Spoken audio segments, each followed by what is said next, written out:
तो hello students, तो कैसे हो आप सभी। उम्मीद करता हूँ आप सभी अच्छे होंगे और मज़े कर रहे होंगे। आज हम क्लास 10th में चैप्टर नंबर 9 स्टार्ट कर रहे हैं, एप्लीकेशन ऑफ ट्रिग्नोमेट्री। किसी किसी बुक में इसका नाम जो है वो हाइट एंड डिस्टेंस भी लिखा हुआ है। तो एप्लीकेशन ऑफ ट्रिग्नोमेट्री मीन्स हम ट्रिग्नोमेट्री का यूज़ कहाँ कहाँ कर सकते हैं। तो जैसे आपने देखा होगा कि जो बड़ी बड़ी बिल्डिंग्स होती हैं, ठीक है, अगर मैं आपको कहूँ कि उसको आपको मेज़रिंग टेप से आपको मेज़र करना है, तो आप या हम इसको मेज़र नहीं कर सकते हैं। तो उन जो बिल्डिंग्स होती हैं उनकी जो मेज़रमेंट भी होती है, ठीक है। तो वो कैसे, जैसे माउंट एवरेस्ट है तो उसकी हाइट की भी हमें मेज़रमेंट पता है कि कितनी है, बुक्स में हम पढ़ते हैं। तो वो हाइट्स कैसे मेज़रिंग टेप से मेज़र नहीं की हुई होती है, उसमें किसका यूज़ किया होता है, ट्रिग्नोमेट्री का यूज़ किया होता है उसमें, ठीक है। तो ट्रिग्नोमेट्री की हेल्प से हम बहुत बड़ी बड़ी बिल्डिंग्स हैं, उनकी हम हाइट्स हैं उनको मेज़र कर सकते हैं, ठीक है। तो अपने जो सिलेबस में है एप्लीकेशन ऑफ ट्रिग्नोमेट्री में, उसमें आपको 3 टर्म ही आपको अच्छी तरीके से आनी चाहिए। बाकी चैप्टर अगर आपको चैप्टर नंबर 8 अच्छी तरीके से आता है तो 70% आपको ये चैप्टर आता है, ठीक है। 30% बस आपको यहाँ पे पढ़ना है इसको। इसमें मेनली सिर्फ 3 टर्म है। तो पहली कौन सी होगी, देखो इसमें जो पहली टर्म है वो कौन सी होगी, लाइन ऑफ साइट, ठीक है। सेकंड कौन सी होगी इसमें, एंगल ऑफ एलिवेशन। और थर्ड कौन सी होगी इसमें, एंगल ऑफ डिप्रेशन, ठीक है। तो 1 बाय 1 सभी को समझते हैं अच्छे से। पहले देखो, ये जैसे एक कोई बिग बिल्डिंग है ये, ठीक है, ये ग्राउंड है उसका, और यहाँ पे कोई भी व्यक्ति खड़ा हुआ है यहाँ पे, ठीक है। अब वो इस बिल्डिंग को देख रहा है, ठीक है। तो अब देखो, सबसे पहले जो कंसेप्ट आएगा वो क्या आएगा, लाइन ऑफ साइट का। सबसे पहले लाइन ऑफ साइट का। अब लाइन ऑफ साइट क्या है, देखो जैसे ये व्यक्ति यहाँ पे खड़ा हुआ है और इसके सामने क्या है, कोई चीज़ रखी हुई है। जैसे यहाँ पे कोई चीज़ रखी हुई है, जैसे यहाँ पे कोई फूल रखा हुआ है, तो ये फूल को देख रहा है। तो इसकी आंखों से और इस फूल के बीच में जो भी लाइन बनेगी, जैसे ये लाइन बन रही है, जो भी लाइन बनेगी वो क्या होगी, लाइन ऑफ साइट होगी। तो ये लाइन क्या होगी, लाइन ऑफ साइट। मैं इसको अच्छे से लिख देता हूँ, दूसरे पेन से लिख देता हूँ मैं इसको। ये जो लाइन होगी वो कौन सी होगी, लाइन ऑफ साइट, ठीक है। जैसे यहाँ पे कोई भी चीज़ रखी हुई है और वो व्यक्ति इस यहाँ पे रखी हुई चीज़ को देख रहा है, तो इसकी आंखों से और उस चीज़ के बीच में जो भी लाइन बनी है वो क्या होगी, लाइन ऑफ साइट होगी वो, ठीक है। तो ये क्या है, लाइन ऑफ साइट, ठीक है। अब जैसे यहाँ पे कोई चीज़ रखी हुई है और वो व्यक्ति इस चीज़ को देख रहा है, ठीक है।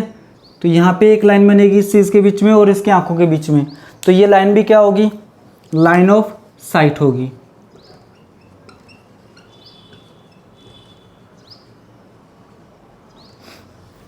तो लाइन ऑफ साइट का जो कंसेप्ट है वो क्या है, देखो it is the line drawn from the eye of observer to the point of observation, ठीक है। ये कैसे लाइन है, जो कहाँ से निकल रही है, point eye of observer to the point of observation, ठीक है।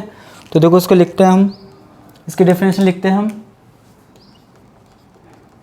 It is the line drawn from an eye of observer to the point of observation। तो पॉइंट ऑफ ऑब्जर्वेशन और उस ऑब्जर्वर के आई के बीच में, ठीक है, उसके आंखों के बीच में जो भी लाइन बनेगी वो क्या होगी, लाइन ऑफ साइट होगी। ठीक है, अब देखो जो सेकंड इसमें टॉपिक है वो क्या है, एंगल ऑफ एलिवेशन का। तो देखो हेडिंग डाल देता हूँ मैं, angle of elevation, angle of elevation.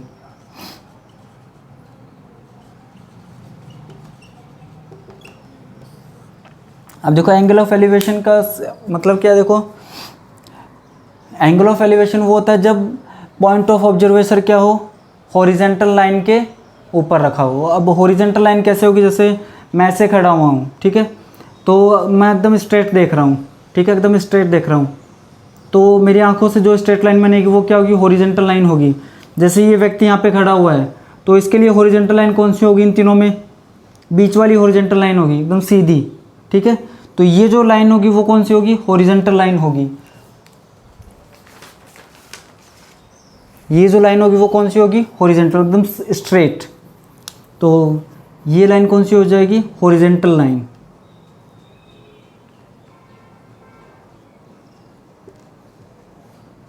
Horizontal line.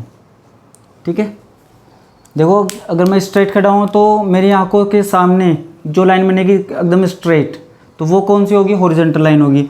अब इसमें देखो यहाँ पे व्यक्ति खड़ा हुआ है, तो इसकी आंखों से 3 लाइन बन रही हैं।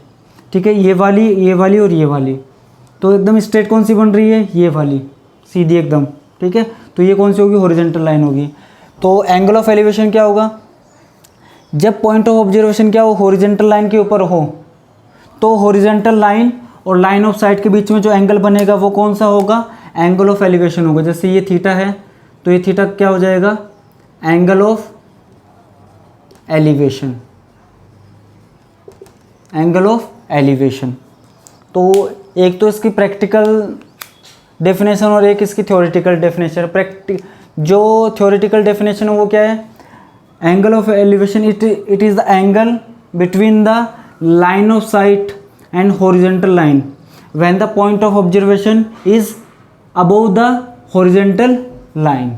ठीक है, और इसकी प्रैक्टिकल डेफिनेशन क्या हो जाएगी, it is the angle by which we need to move our head upward to observe the point of observation. अब देखो लाइन ऑफ साइट, जैसे हॉरिजेंटल लाइन ये है और ऊपर कुछ भी, जैसे कैमरा लगा हुआ ऊपर, तो मुझे कैमरे को देखने के लिए सर को ऊपर करना पड़ेगा। ठीक है, तो हम सर को ऊपर कर रहे हैं, तो इसमें जो एंगल बनेगा हॉरिजेंटल लाइन और जो लाइन ऑफ साइट के बीच में है वो कौन सा होगा, एंगल ऑफ एलिवेशन होगा, क्योंकि हमें जो अपना सर उसको ऊपर करना पड़ा है। ठीक है, तो देखो इसकी दोनों जो डेफिनेशन वो लिखते हैं। पहले हम लिखेंगे कौन सी, थ्योरेटिकल डेफिनेशन लिखेंगे। तो जो मैंने बोला बस वो लिखना आपको कि it is the angle, it is the angle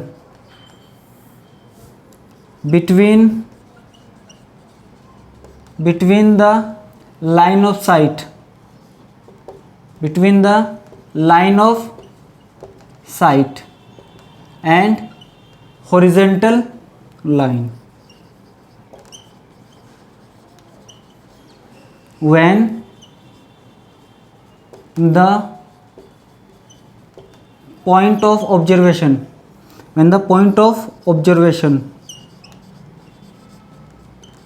is above the horizontal line।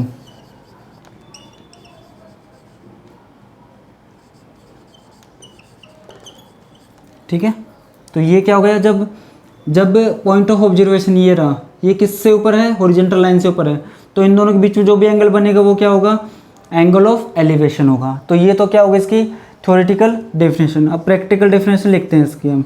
ठीक है, तो प्रैक्टिकल क्या हो जाएगी, देखो it is the angle by which we need to move our head upward to see, to observe, to see या फिर observe the point of observation. तो देखो पॉइंट ऑफ ऑब्जर्वेशन को देखने के लिए अगर हमें अपने सर को ऊंचा करना पड़ रहा है तो वो जो एंगल बनेगा हॉरिजॉन्टल लाइन और उस लाइन ऑफ साइट के बीच में, वो कौन सा होगा? एंगल ऑफ एलिवेशन होगा। ठीक है, तो आप इतनी बातें नोट कीजिए, फिर हम एंगल ऑफ डिप्रेशन के बारे में पढ़ते हैं हम। ठीक है,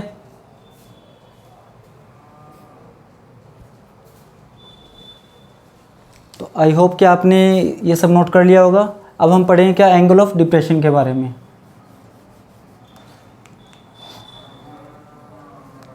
ये अपना थर्ड टॉपिक हो जाएगा, एंगल ऑफ डिप्रेशन। तो देखो डिप्रेशन का मतलब भी क्या है कि जिसको कोई डिप्रेशन हो जाता है वो सर को झुका के चलता है वो। ठीक है, तो जब क्या होगा, जब पॉइंट ऑफ ऑब्जर्वेशन क्या होगा? हॉरिजॉन्टल लाइन के नीचे होगा। ठीक है, जब हॉरिजॉन्टल लाइन के नीचे क्या होगा? पॉइंट ऑफ ऑब्जर्वेशन होगा, तब जो एंगल बनेगा वो एंगल कौन सा होगा? एंगल ऑफ डिप्रेशन होगा। तो देखो अगर ये जो एंगल बन रहा है, देखो ये जो एंगल बन रहा है इसको मैं लिख देता हूँ फाई। तो ये जो फाई एंगल है वो कौन सा है? Angle of depression, angle of depression. ठीक है, तो देखो इसकी जो डेफिनेशन है वो क्या, थोड़ा बहुत चेंज करेंगे इसमें हम। It is the angle between the line of site, ये लाइन ऑफ साइट है। ठीक है, एंड द हॉरिजॉन्टल लाइन, ये हॉरिजॉन्टल लाइन है। When the point of observation is, इस बार अबव नहीं है, इस बार क्या है? पॉइंट ऑफ ऑब्जर्वेशन क्या है? हॉरिजॉन्टल लाइन के नीचे है। तो अबव किस जगह क्या आ जाएगा? बिलो आ जाएगा। अबव किस जगह क्या आ जाएगा? Below the horizontal line. तो ये एक ऐसा एंगल है जब पॉइंट ऑफ ऑब्जर्वेशन क्या होगा? हॉरिजॉन्टल लाइन के नीचे होगा। ठीक है, इसकी थ्योरेटिकल डेफिनेशन क्या हो जाएगी? देखो, it is the angle by which we need to move our head. अब हमें ऊपर नहीं करना पड़ रहा है सर को क्या करेंगे हम? नीचे करेंगे हम। ठीक है, तो नीचे देखना पड़ रहा है हमें, तो क्या हो जाएगा? ये डाउनवर्ड आ जाएगा यहाँ पे,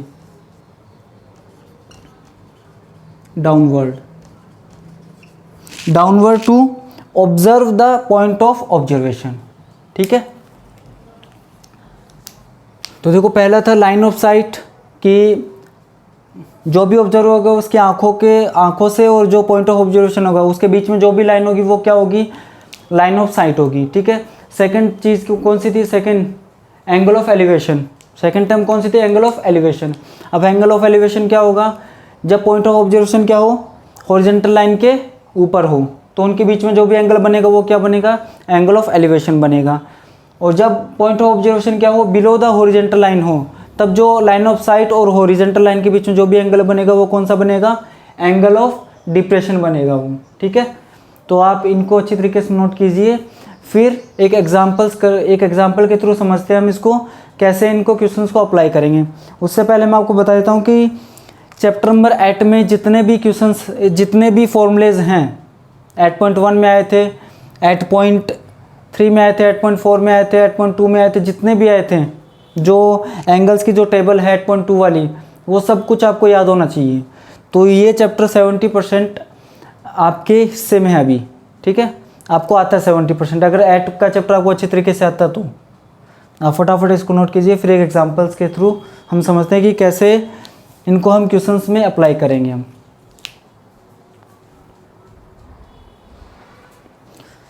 अब देखो, इन क्वेश्चंस को करने से पहले मैं आपको एक बात बता देता हूँ कि आपको चैप्टर नंबर 9 के हर एक क्वेश्चन को अच्छे तरीके से रीड करना है।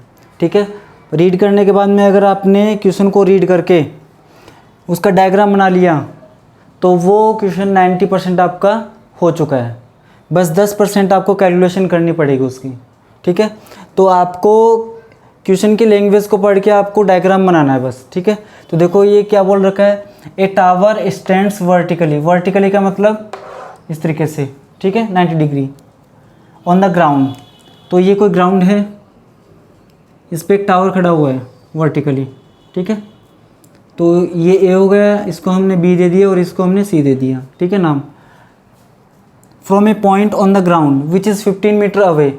अब ये जो 15 meter away from the foot of the tower, अब फुट ऑफ द टावर, इससे 15 मीटर अवे, तो ये 15 मीटर अवे कोई पॉइंट है, ठीक है। The angle of elevation of the top of the tower, तो इस पॉइंट से टावर के टॉप का जो एंगल ऑफ एलिवेशन होगा, देखो यहाँ से अगर टावर का टॉप का देखना आपको, तो आपको सिर को ऊपर करना पड़ेगा, ठीक है। तो ये क्या हो जाएगा, एंगल ऑफ एलिवेशन हो जाएगा, ये 60 डिग्री दे रखा है, ठीक है। Is found to be 60 degree, ठीक है। Find the height of the tower, तो height of the tower find करनी है आपको, तो हम इसको h मीटर मान लेंगे हम इसको, ठीक है। तो देखो मैं आपको वापस से बता देता हूँ कि कैसे मैंने इसको, इस डायग्राम को बनाया है। ए tower stands vertically on the ground from, ठीक है ना, यहाँ तक देखो एक टावर है वो वर्टिकली खड़ा हुआ किस पे, ग्राउंड पे। देखो फिर अगली लाइन में क्या बोल रखा है, from a point on the ground, तो ग्राउंड पे एक पॉइंट है जो मैंने सी नाम दिया उसको, ठीक है। Which is 15 meter away from the foot of the tower, जो टावर के फुट से कितना दूर है, 15 मीटर दूर है, ठीक है। द एंगल ऑफ एलिवेशन किसका, टॉप ऑफ द टावर, इस टॉप का कितना फाउंड है, 60 डिग्री फाउंड है। तो find the height of the tower, इस h की वैल्यू में फाइंड करनी है, ठीक है। और जितने भी ट्राइंगल्स होंगे उसमें हम राइट एंगल ट्राइंगल का ही यूज़ करेंगे हम, ठीक है। तो देखो अब आपको क्या करना है, देखो क्वेश्चन की लैंग्वेज को पढ़ के आपको आंसर में थोड़ी बहुत लैंग्वेज लिखनी पड़ेगी, आप डायरेक्ट नहीं करोगे, ठीक है। तो देखो हम क्या क्या लिख सकते हैं इसमें, हमें height of the tower find करनी है, तो सबसे पहले हम ये लेट कर लेंगे, let the height of tower. अब टावर कौन सा, वो A B is h metre, वो हमने लेट की है, ठीक है। And the distance between foot of the tower and point C on the ground. देखो the distance between the foot of the tower and the point C on the ground is 15 metre हमें दे रखा है, तो 15 metre, ठीक है। और क्या दे रखा है आपको, एंगल ऑफ एलिवेशन दे रखा है, तो देखो द एंगल ऑफ एलिवेशन, हम ये लाइन वापस लिख देंगे, देखो यहाँ पे, एंड द एंगल ऑफ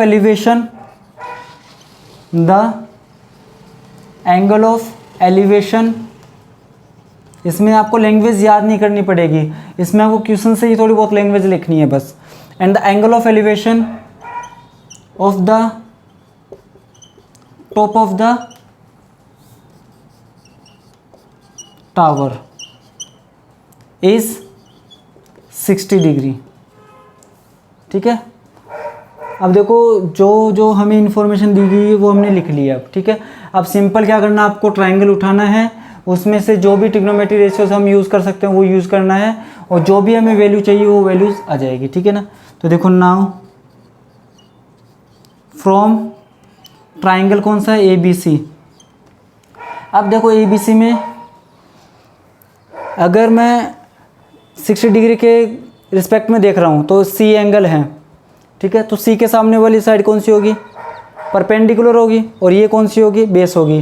तो P upon B, perpendicular upon base, तो ये देखो पंडित बद्री प्रसाद हर हर बोले, तो P अपॉन B क्या होता है, tan थीटा होता है। तो यहाँ पे देखो tan theta is equal to कितना आ जाएगा, या फिर tan C कर लो आप, यहाँ पे tan C is equal to कितना आ जाएगा, परपेंडिकुलर कितना है यहाँ पे AB, अपॉन में हाँ जो बेस वो कितना है, BC है, ठीक है।